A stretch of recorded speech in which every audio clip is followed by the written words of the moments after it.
ഇനി നമുക്ക് ചക്കരക്കിഴങ്ങും ചമ്മന്തിയും തിന്നാലോ. ആദ്യം ചെറുതായി കട്ട് ചെയ്യുക. എന്നിട്ട് ഇതുപോലെ നന്നായി വെള്ളം ഒഴിച്ച് കഴുകണം. എന്നിട്ട് നമ്മൾ കൈകൊണ്ട് ഇങ്ങനെ വൃത്തിയായി കഴുകണം. കിഴങ്ങ് അവിടെ മാറ്റി വെച്ചതിന് ശേഷം നമുക്ക് അടുപ്പ് കത്തിക്കാം. അടുപ്പ് അവിടെ കത്തട്ടെ. നമുക്ക് പോയി കിഴങ്ങൊരു കലത്തിലിടാം.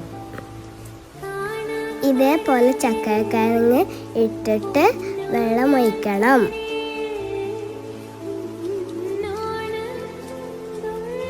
ഇനി കുറച്ച് ഉപ്പിട്ടിട്ട് ഇളക്കുക.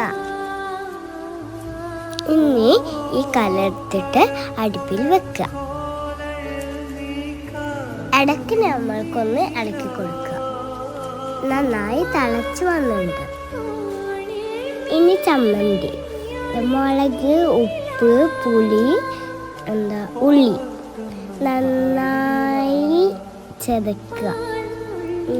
നമ്മളെ ചക്കരക്കിഴങ്ങ് ഇവിടെ വെന്തിട്ടുണ്ട്. ഇനി ഇതൊരു പാത്രത്തേക്ക് മാറ്റാം. ഇതിൻ്റെ മുകളിൽ കുറച്ച് വെളിച്ചെണ്ണ ഒഴിച്ച് കൊടുക്കാം. ഇതൊന്ന് അടച്ച് കൊടുത്ത് ചമ്മന്തി സൈഡിൽ വെക്കാം.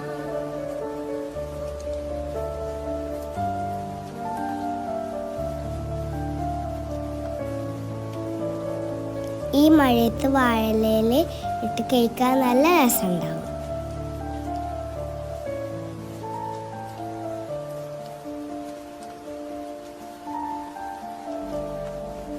അപ്പോൾ എല്ലാവരും ഇത് ട്രൈ ആക്കി നോക്കണേ. ബൈ.